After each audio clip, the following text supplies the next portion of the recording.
Eto, may sasabihin ako na medyo nakakashock. Yung simpleng pagtuturo sa anak mong lalaki kung paano magtupi ng damit, mag-share ng feelings, at huwag kumain ng glue. Pwede pala yun makatulong para maiwasan ng domestic violence in the future. Totoo yan.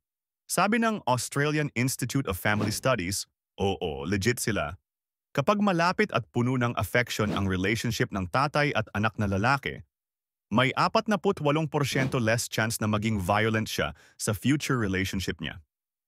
Isang yakap ngayon pwedeng makaiwas sa heartbreak or sapakan sa 2043. Pero gets ko, hindi madali yan. Minsan tinanong ko yung anak ko kung kamusta siya. Ang sagot? Feeling ko ninja ako. Eh di wow. Not exactly the emotional depth I was going for, but sige na nga. So paano nga ba mag-bond nang hindi awkward at parang kumukuha ng feelings sa bato? Simple lang. Hindi kailangang serious talk agad. Maglaro kayo ng Lego, magpatawa, magharutan. At huwag kakalimutan ang classic fart jokes. Kapag tumatawa siya kasama mo, ibig sabihin, komportable siya. At pag comfortable, mas madali siyang mag-open up. Kapag napasigaw ka or nagalit, normal lang yun.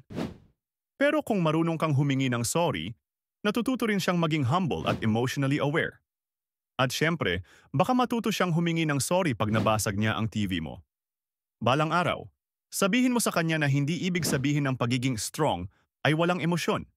Ang totoong lakas, yung kayang magsabi ng, galit ako pero ayokong manakit. Also lakas din yung marunong mag-ayos ng baradong CR without calling mama. Tapos turuan mo siyang gumawa ng gawaing bahay. Yes, chore time is character building time.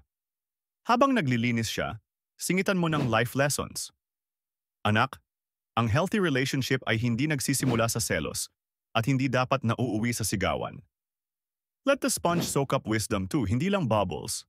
At syempre, alagaan mo rin sarili mo kasi ang mental health mo nakakaapekto din sa kanya. Kung stressed ka araw-araw, feeling mo gusto mong magwala, okay lang. Pero please, maghanap ka ng makakausap, makakaintindi. Kasi kung paano mo hawakan ang buhay mo, ay siya ring blueprint ng buhay niya. Being a dad isn't just about raising a boy. It's about breaking toxic cycles, building new paths, and teaching a future man how to love without hurting anyone.